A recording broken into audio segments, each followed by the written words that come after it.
भिवंडी से हमारे साथ जुड़े हुए हैं। श्रीनिवास, नमस्कार, बताइए सवाल। नमस्कार। सिप्ला में मेरे पास 50 शेयर है 1477 से, और टाटा में भी 749 से 40 शेयर्स है, 30 शेयर्स है, सॉरी। तो ये दोनों को क्या करना है? ये एग्जिट करूं यहाँ पे कि रखूं? लॉन्ग टाइम के लिए क्या करूं? डिसीजन चाहिए। बताइए क्या सजेशन मानस। व्यू लॉन्ग टर्म का है।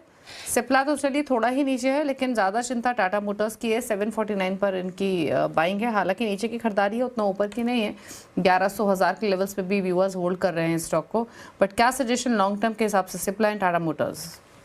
तो देखिए, पहले अगर सिप्ला की बात करें तो सिप्ला 1700 रुपए से करेक्ट हो रहा था, लोअर टॉप लोअर बॉटम बन रहे थे, और अभी पिछले हफ्ते ही स्टॉक ने 1370 के आसपास बॉटम बनाया है, जहां पर 100 वीक मूविंग एवरेज आता है।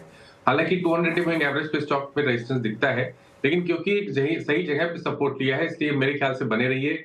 आपके जो स्टॉप लॉसेज है वो 1360 के नीचे रहेंगे, लेकिन अगर 1480 के ऊपर निकला तो फिर 1600 रुपए तक के भाव भी सिप्ला दिखा सकता है, तो यहाँ पर बने रह सकते हैं।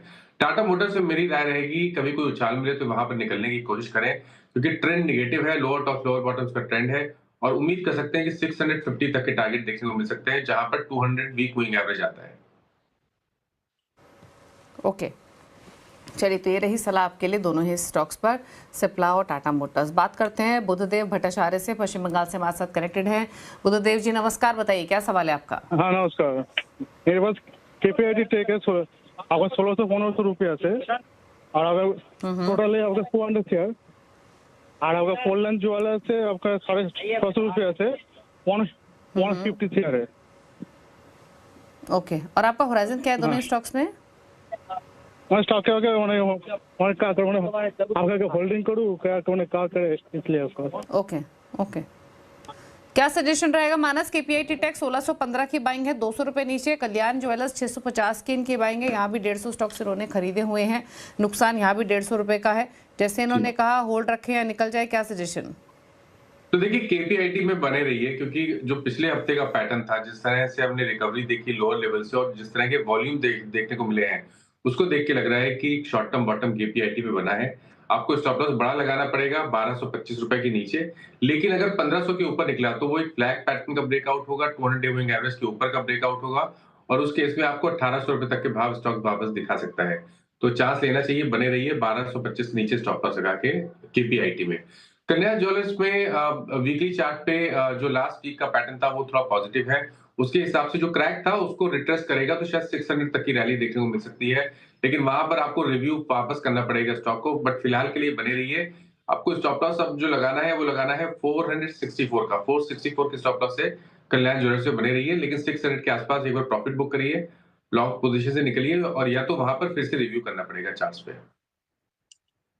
ओके, बात करते हैं अर्पित गुप्ता से, उत्तर प्रदेश से हमारे साथ कनेक्टेड है। अर्पित नमस्कार, बताइए सवाल। नमस्कार मैम, मेरे पास दो पे है, संवर्धन मदरसन है, क्वांटी 200, प्राइस 192। क्या मुझे इस प्राइस का एवरेज कर लेना चाहिए अभी, या अभी मुझे और रुकना चाहिए? इसमें 2 साल का मेरा वर्क होरिजन है। दूसरा मेरा शेयर है Thomas cook India limited, 300 quantity 180 के प्राइस पे, इसमें भी 3 साल का नजरिया है। ओके, 3 साल का व्यू 192 पे तो इन्होंने संवर्धना मदरसन लिया हुआ है, 130 पे ट्रेड कर रहा है, 60 रुपए नीचे इनके भाव से। थॉमस कुक में 180 की बाइंग है, ये थोड़ा नीचे इनके भाव से। क्या सजेशन 2 to 3 इयर्स के पर्सपेक्टिव से दोनों स्टॉक्स पर? देखिए, मदरसन का पैटर्न नेगेटिव है, लोअर टॉप लोअर बॉटम बन रहे हैं, जितने इंपॉर्टेंट मूविंग एवरेजेस हैं डेली चार्ट पे उसके नीचे ट्रेड कर रहा है, वीकली चार्ट पे 100 वीक मूविंग एवरेज के नीचे ट्रेड कर रहा है, और पैटर्न को देख के लग रहा है कि शायद ये 118 रुपए, जहां पर 200 वीक मूविंग एवरेज आता है, उस तरफ जाने की कोशिश कर रहा है। अभी तक का पैटर्न नेगेटिव लगता है, इसलिए मेरे ख्याल से या तो आप उछाल पे निकलने की कोशिश करिए, और या तो 118 रुपए के नीचे स्टॉप लॉस लगा लीजिए, उसके नीचे जाए तो डेफिनेटली आपको निकलना चाहिए। थॉमस कुक पे बने रह सकते हैं, जो लास्ट वीक का पैटर्न था वो काफी पॉजिटिव है। 139 के स्टॉप लॉस से थॉमस कुक में बने रहिए, 175 के ऊपर 200 रुपए तक के भाव स्टॉक दिखा सकता है।